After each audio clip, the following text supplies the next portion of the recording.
Olá, dando continuidade às aulas sobre comportamento verbal, hoje eu vou falar dos tatos ampliados ou estendidos. Vou compartilhar minha tela com vocês.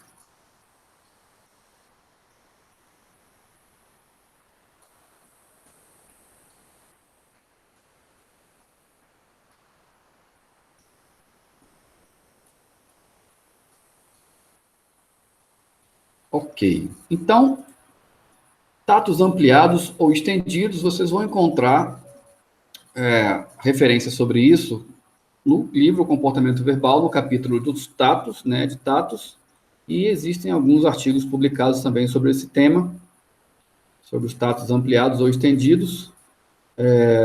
Não esqueçam de curtir o vídeo e se inscrever no canal para vocês acessarem mais facilmente os meus vídeos. Só retomando rapidamente o que são tatos, são aqueles operantes verbais, são respostas verbais que estão sob o controle discriminativo de estímulos não verbais e são mantidos por reforçadores generalizados. E os tatos, eles são controlados por um estímulo ou alguma propriedade desse estímulo. Então, todos os estímulos, eles possuem algumas propriedades, como forma, tamanho, cor, espessura, posição, e tanto o estímulo como um todo, ou um grande conjunto de propriedades, ou apenas parte, algumas propriedades desse estímulo podem assumir controle sobre a resposta. Então, por exemplo, se tratando de um carro azul, apenas a cor do carro pode assumir controle sobre a resposta. Então, o tato azul está sob o controle de uma propriedade do estímulo, que é a cor. Ao contrário de um carro azul, e aí outras dimensões, outras propriedades do estímulo estariam controlando esse comportamento. Aqui temos um exemplo para ficar mais claro.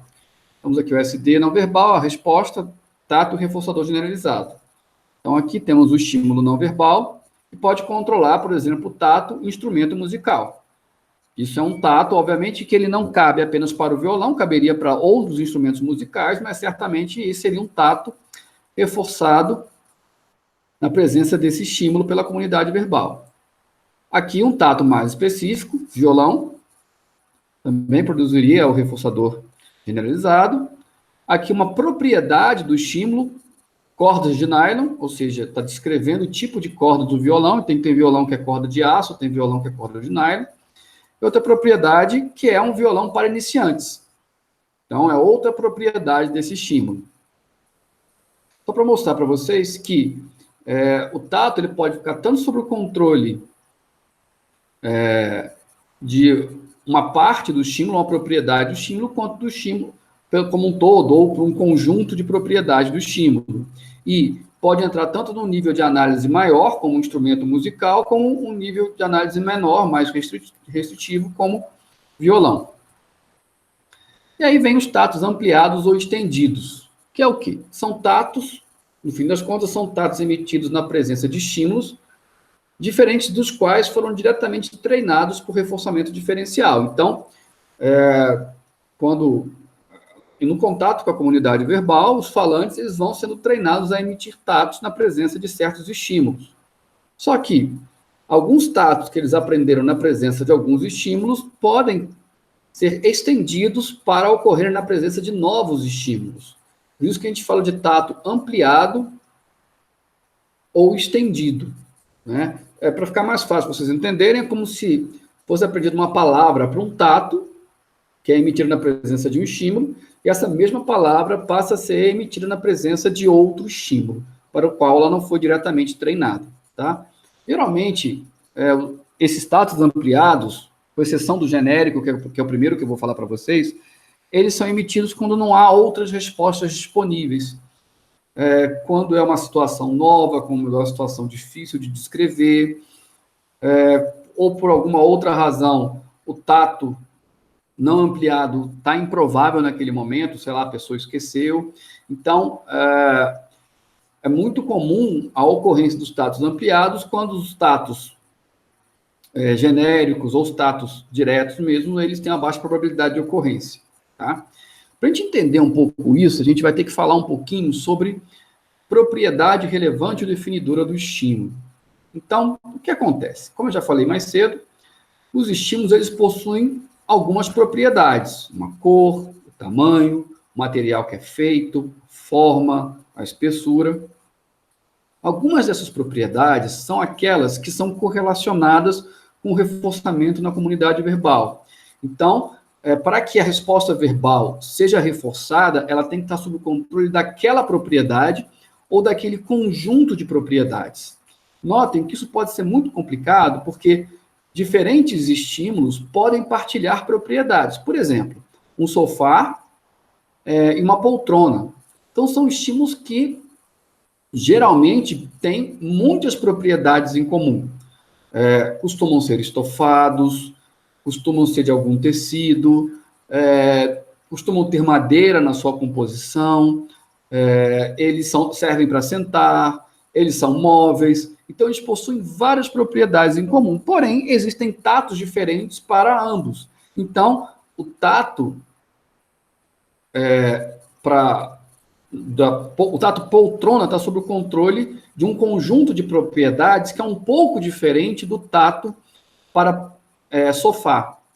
Talvez poltrona seja para uma pessoa e o sofá para mais pessoas, mas enfim. E o que vai definir isso é a comunidade verbal. Só a comunidade verbal, ela não é um agente dotado de inteligência que vai dizer isso é sofá, isso é poltrona, isso é cadeira, isso é estante, e definir de uma maneira clara e objetiva e sistemática quais são esses critérios, quais são as propriedades relevantes. Na realidade, a comunidade verbal são grupos de pessoas que vêm se comunicando ao longo de muito tempo. Então, esses critérios, ou seja, de quais serão as propriedades relevantes ou definidoras do estímulo, isso vai variar de comunidade verbal para comunidade verbal, e isso não é sistemático.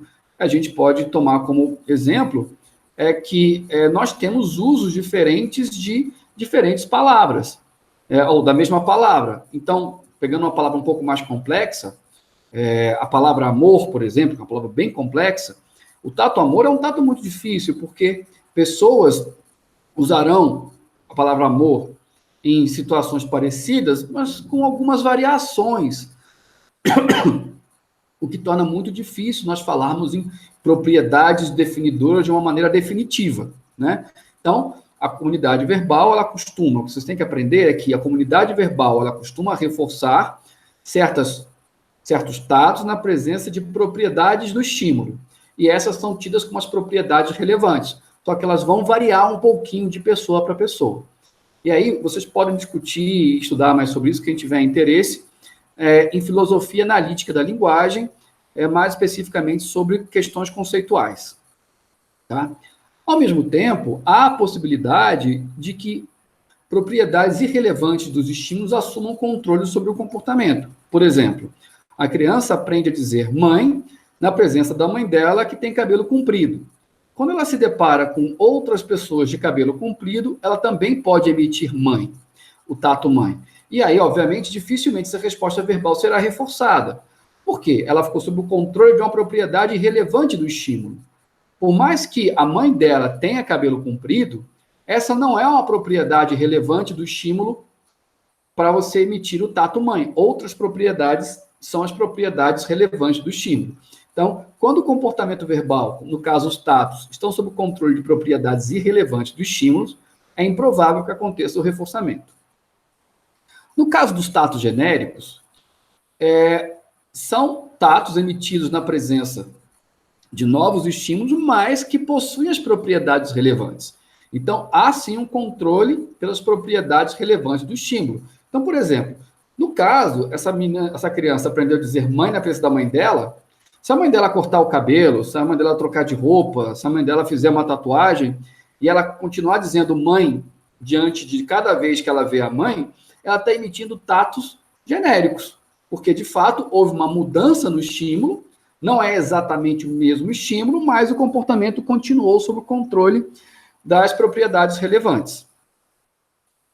Então, a comunidade verbal, os tatos genéricos, na maior parte das vezes, ou sempre são reforçados, porque eles estão sob o controle das propriedades relevantes do estímulo. E, obviamente, isso vai depender de categorias e do nível de abrangência. Em geral, como nós vamos ver nos exemplos, quanto maior o nível de abrangência da categoria, vai ser maior probabilidade de reforçamento, como foi o caso de cadeira de sofá e poltrona. A categoria móvel não teria erro, porque você não teria que diferenciar poltronas de cadeiras e de sofás. Simplesmente todas caberiam, serviriam de ocasião para dizer móveis. A gente vai ver, vai ficar mais claro nos exemplos. Então, digamos que uma criança foi condicionada, foi treinada a dizer cachorro na presença desse simpático chihuahua. E aí, o comportamento dela foi reforçado. Diante de novo cachorro, por exemplo, esse collie aqui, é provável que, por generalização de estímulos, ela emita a resposta verbal cachorro. E que também vai ser reforçado. Então, é provável que ela passe a dizer cachorro na presença desses dois estímulos. E aí, diante desse vira-latinha caramelo, por generalização de estímulos, também é provável que ela emita o tato genérico cachorro e, novamente, vai ser reforçado. Aqui, por outro lado, poderíamos treinar tatos mais específicos. Chihuahua na presença do primeiro cachorro, collie na presença do segundo cachorro e vira-lata caramelo maravilhoso na presença do terceiro cachorro. Então, nesse caso, nós estamos observando o treino de tatos específicos. Agora, quando a criança emite chihuahua na presença de um novo chihuahua que ela nunca viu antes, nós temos exemplo de um tato genérico. Da mesma maneira, se ela emite collie na presença de um collie novo que ela nunca tinha se deparado, também um exemplo de tato genérico, e dizer vira-lata caramelo maravilhoso na presença de outro vira-lata caramelo, teremos um exemplo também de tato genérico, lembrando que, por essas respostas verbais estarem sob o controle das propriedades relevantes do estímulo, é muito provável que elas sejam reforçadas pela comunidade verbal. Aqui nós temos outro exemplo de uma categoria genérica, então, diante da banda de rock Nirvana, falar banda grunge, ou seja, foi modelado esse tato, diante de outras bandas também do mesmo estilo, como Stone Temple Pilots, Pearl Jam e Alice in Chains, a ocorrência de banda grunge exemplifica o tato genérico. Se adicionarmos outra banda grunge, tá, como, por exemplo, Soundgarden, teremos mais um tato genérico. Lembrando que toda vez que esse tato genérico ocorre e ele é reforçado, na próxima vez que ele ocorrer diante do mesmo estímulo, ele deixa de ser um tato genérico e passa a ser um tato usual. E aí podemos ter algumas confusões. Então, por exemplo, diante de outras bandas de rock, como Iron Maiden, Ramones e The Cure, se usar banda grunge, esses estímulos, por mais que sejam bandas de rock, não partilham as mesmas propriedades dos outros estímulos, como Nirvana, Stone Temple Pilots, Pearl Jam e Alice in Chains. Então, dizer banda grunge na presença de Iron Maiden não será reforçado. Da mesma maneira, não será reforçado diante de Ramones, nem diante de The Cure, porque são estímulos que não partilham das mesmas propriedades relevantes que servem de ocasião para a emissão de banda grunge. Agora, todos servem de ocasião para bandas de rock. Então, é provável que aconteçam os tatos genéricos bandas de rock e quaisquer outras que forem adicionadas aí esse rol. Como AC/DC, Sepultura, e por aí vai. Aqui nós podemos também, novamente, ter exemplos de treinos de tatos específicos. Então, Nirvana, banda grunge, Whitesnake, banda de hard rock, Deep Purple, banda de rock clássico, Alice in Chains, banda de grunge, Iron Maiden, banda de metal, Ramones, banda de punk, The Cure, banda de post-punk.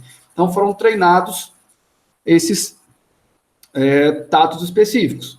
E aí, por exemplo, Bauhaus, aí se for estendido para a banda de post-punk, nós teremos um exemplo de tato genérico. Se for The Clash para a banda punk, nós teremos um exemplo de tato genérico. E, enfim, Dio é um exemplo de banda metal, e por aí vai. Tatos metafóricos. Os tatos metafóricos já são um pouco mais complexos que os tatos genéricos, porque a resposta, o tato, ele não vai ser controlado pelas propriedades relevantes do estímulo, e sim por outras propriedades do estímulo. Então, o novo estímulo e o estímulo previamente tateado, eles partilham algumas propriedades, mas não são as propriedades definidoras do estímulo, tá? E aqui nós vamos ver alguns exemplos para ficar mais claro. Então, nós temos aqui um quadro Renoir, dizer é um Renoir na presença desse quadro, é um tato que vai ser reforçado pela comunidade verbal, uma vez que ele está sob o controle das propriedades relevantes do estímulo. Aí essa criança faz esse desenho aqui e o pai fala, é um Renoir. Tá? Na realidade, esse desenho da criança, ele possui algumas propriedades com o quadro do Renoir, mas não são as propriedades relevantes do estímulo. Na realidade, esse pai, ele quis elogiar o quadro da criança ao dizer que ela tem elementos em comum com o quadro do Renoir, que é uma obra de arte muito reconhecida. E aí, todas são mantidas por reforçadores generalizados. É óbvio que o tato metafórico nem sempre ele será reforçado, uma vez que ele está sob o controle de propriedades irrelevantes do estímulo. Mas ainda assim, é passível de reforçamento, porque há uma relação entre o estímulo previamente tateado e o novo estímulo. E muitas vezes é provável que o comportamento de ouvinte fique sob o controle discriminativo dessas propriedades em comum. Em termos cotidianos é que ele pegue, né, que ele capte a metáfora e compreenda essa metáfora. Aqui um exemplo da música do Lulu Santos, né? Então, uma mola encolhida, aqui nós temos o SD não verbal, que é a ocasião para o tato mola encolhida, e o Lulu Santos, às vezes eu me sinto uma mola encolhida, né? Um verso de uma das músicas dele. Então, uma mola encolhida, obviamente, uma pessoa, ela tem poucas propriedades em comum com uma mola encolhida. Por outro lado, ela pode se sentir de modo similar a uma mola quando fica encolhida, ou seja, tem uma força sobre ela não consegue se expandir, ela está reclusa em si mesma, enfim. A gente pode extrapolar por 1000 propriedades em comum que há entre uma mola, de fato, encolhida e como o Lulu Santos está se sentindo quando ele compôs essa música, e os ouvintes gostaram dessa música e vão aplaudir, ou seja, compreenderam essa metáfora feita pelo Lulu Santos. Aqui um outro exemplo muito comum, né, um martelo batendo, é um conjunto de uma relação entre estímulos não verbais, que uma pessoa pode dizer, tem um martelo batendo na minha cabeça quando ela está com dor de cabeça latejante, por exemplo. Então, há uma relação, uma similaridade, mas, novamente, não tem nenhum martelo batendo na cabeça de ninguém, nem prego, nem nada disso.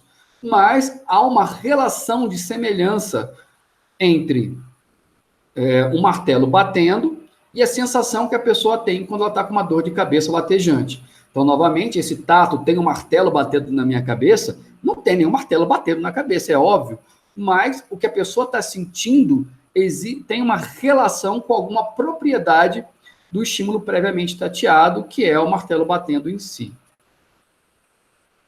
Diferentemente do português, que quando a gente utiliza um tipo de, como, uma espécie de, em português isso não conta como metáfora. Para Skinner, o que importa é a relação de controle. Então, se vier acompanhado dos autocríticos como um tipo de, uma espécie de, não tem problema nenhum, vai continuar sendo um tato metafórico.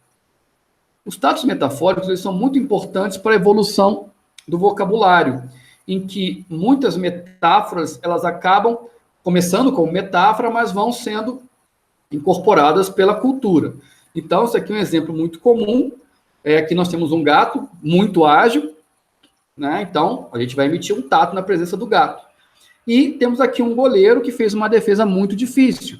Então, esse goleiro, obviamente, ele não é um gato. Ele não tem 4 patas, ele não tem bigodes compridos, ele não se limpa se lambendo, mas ele possui a agilidade que um gato possui. Então, ele tem essa similaridade, ou seja, há uma similaridade entre os dois estímulos. Eles partilham uma mesma propriedade, que é a agilidade. Então, eu lembro só do Tadeu Schmidt, no Fantástico, falando como um gato, né, quando ele fala de defesas muito difíceis. E aí, a palavra gato para goleiro, ela acaba fazendo uma defesa muito boa, ela acaba sendo padronizada pela cultura, e ela deixa de ser um tato metafórico. E novos usos para novas defesas importantes ou difíceis acaba se tornando um tato genérico, né, e não um tato metafórico. Aqui nesse outro exemplo, temos uma praia suja, certo? Então, a sujeira da praia é ocasião para dizer praia suja, que também é estendido para a boca suja. Você não vai ver lixo dentro da boca de uma pessoa que está falando palavrão. Mas a sujeira, ela faz parte, ou seja, a sujeira no sentido do que os palavrões que a pessoa falou tem relações com o lixo de fato, o lixo literal. Então, o termo boca suja, num dado momento, na nossa cultura, ele era uma extensão metafórica. Mas como ele foi assimilado pela cultura, pela comunidade verbal, ele pode se tornar um tato não ampliado, ou mesmo um tato genérico, quando cada vez que a gente escuta alguém falando palavrão, a gente fala boca suja. E os tatos metafóricos, eles muitas vezes explicam a origem dos termos psicológicos. Então, muitos termos psicológicos, num dado momento, eles foram, na realidade, tatos estendidos ou ampliados por metáforas.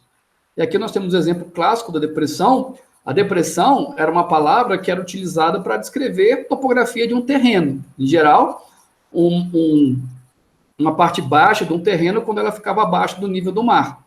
E, de uma certa maneira, possuía uma relação com o modo como a pessoa sentia em depressão. Ela se sentia para baixo, por baixo. Então, a palavra depressão, num dado momento, foi ampliada para descrever uma maneira como a pessoa estava se sentindo. Ela foi assimilada pela cultura e foi assimilada pelo jargão técnico da psiquiatria e da psicologia. Então, ela passou a fazer parte da comunidade verbal, deixando de ser um tato metafórico. Então, cada nova pessoa que for diagnosticada com depressão, e o psiquiatra ou o psicólogo falar, ela está com depressão, na realidade está acontecendo um tato genérico. Aqui outro exemplo, uma corda tensa, que é uma corda esticada, então é o tato para ela, né? E aí um cão tenso, uma pessoa tensa, esse dash round aqui, com o cachorrão perto dele, ele, de certa maneira, o modo como esse cachorro poderia estar se sentindo se assemelha ao modo como essa corda está, que é esticado, sofrendo força, né? Então, aquela sensação desagradável.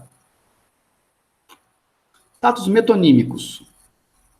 Então, os tatos metonímicos, eles são, ao invés de eles partilharem uma propriedade comum, o estímulo novo e o estímulo previamente tateado, na realidade, nós temos estímulos que costumam acompanhar um ao outro. São estímulos que costumam vir juntos. E o tato que era emitido na presença de um desses estímulos acaba sendo estendido e emitido na presença do outro estímulo. E aqui nós temos alguns exemplos para ficar mais claro. Então, por exemplo, você me encontra na rua, encontro o Carlos Augusto de Medeiros, ao invés de falar Medeiros, você fala Moreira. Por quê? Moreira e Medeiros estão sempre juntos no livro Princípios Básicos de Análise do Comportamento. Então, essa confusão já aconteceu várias vezes.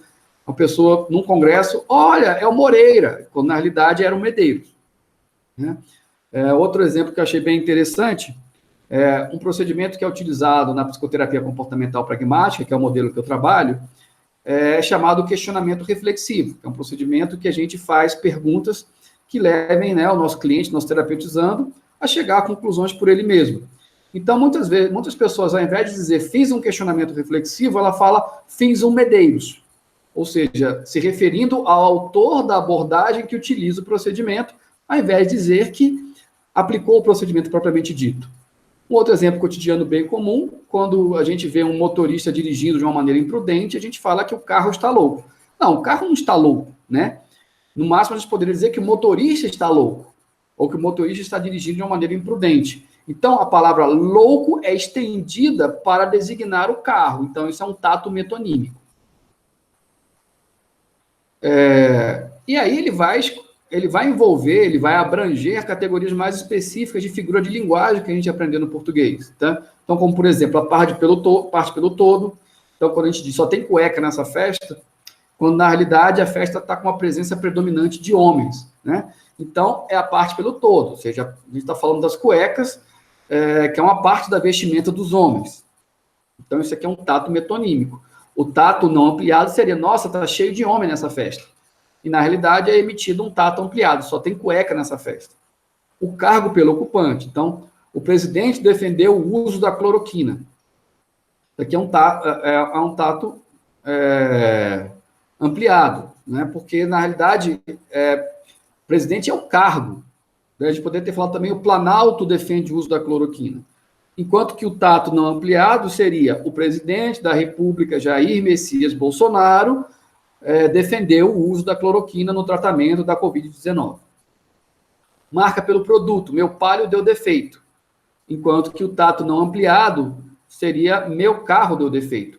Porque palio acompanha o carro dessa pessoa específica. Tá? Então, é a marca do carro.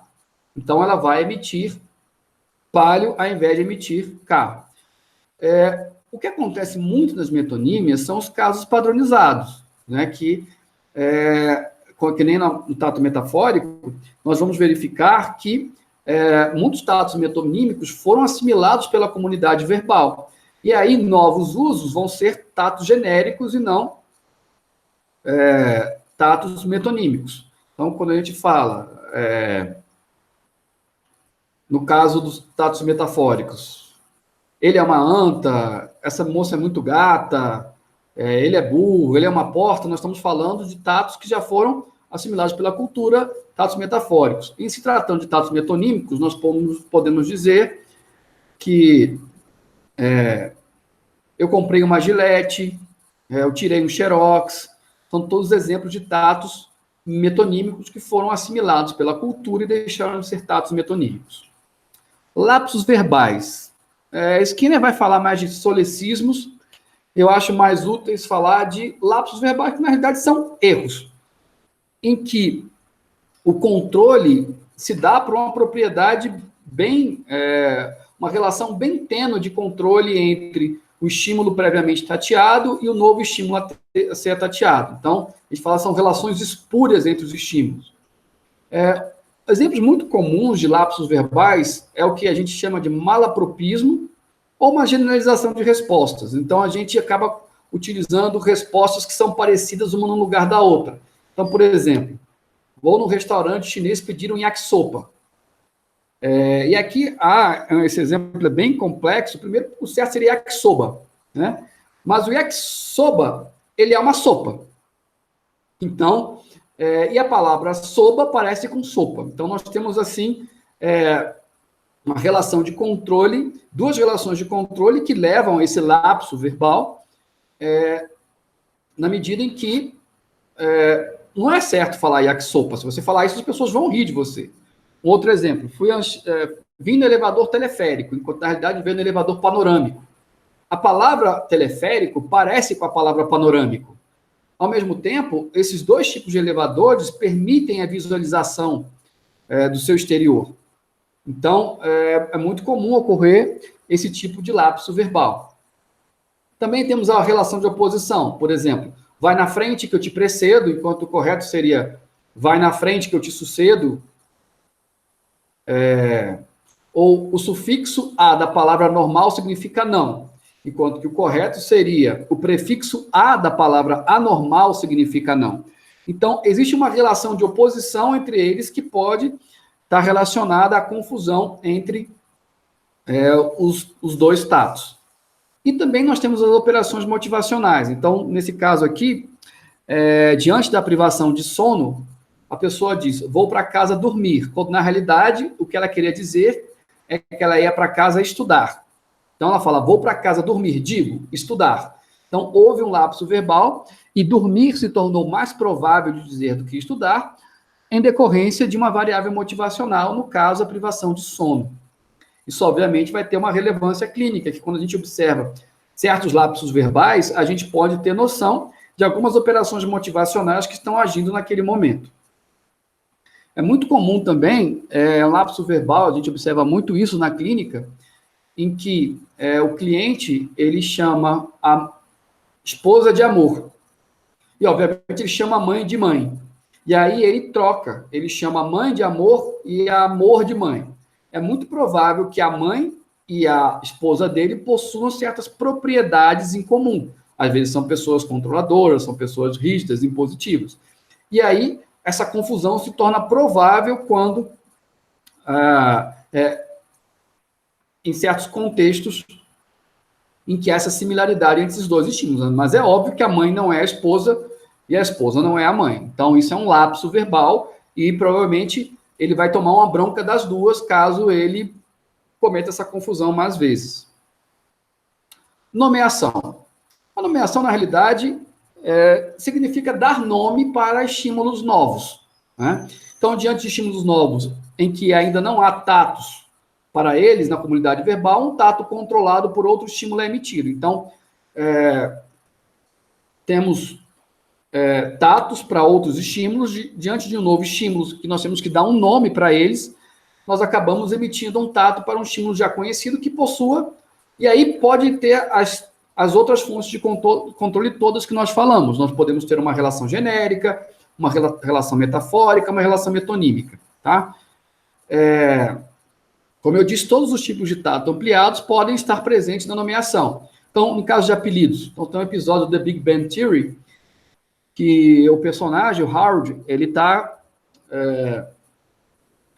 ao telefone com o chefe da missão da NASA que ele vai fazer, e aí a mãe dele berra no telefone, berra para ele, assim, Howard, você quer Fruit Loops? E aí esse cara, quando escuta o Howard, a mãe do Howard falando Fruit Loops, ele apelida o Howard de Fruit Loops. Ou seja, ele deu um apelido para o Howard com base no que ele ouviu a mãe oferecendo Fruit Loops para ele, uma relação metonímica, tá? Outro exemplo, vai um cara jogar vôlei na praia, e aí ele vai no mar, volta e vai jogar vôlei na areia. E aí ele pula no chão para pegar uma bola, e aí ele fica cheio de areia. O apelido desse cara pode ser milanesa daqui para frente, porque ele parece com bife milanesa, uma vez que ele está cheio de areia, né? Invenções, então quem assistiu Men in Black tem aquele aparelho que utiliza para apagar a memória, então isso era chamado de neuralizador. Então os autores criaram um nome que guarda alguma semelhança com alguns outros tatos, né? Ou seja, a memória está na cabeça, está no cérebro, que é neural, então o neuralizador seria uma espécie de dispositivo para apagar a memória. Ou questionamento reflexivo, então foi o nome dado para o procedimento terapêutico com base em alguma propriedade dele, ou seja, é feito por meio de perguntas e tende a gerar reflexões. Ou dá um modelo de terapia de aceitação e compromisso, o ACT. Então, por algumas propriedades dessa abordagem, foi dado esse nome para ela, né? E batismos também, então crianças, obviamente, nomes de crianças são dados muito mais pela moda do que por propriedade dos estímulos, mas nós temos 300 milhões de Enzos por agora, Teodórios, Ana Vitórias, e nos década de 90, muitos Lucas. Então, que eram nomes que eram dados a novos estímulos. Então, gente, dicas finais de hoje. Fique em casa, curta o vídeo, se inscreva no canal. Foi um prazer, um grande abraço e até a próxima.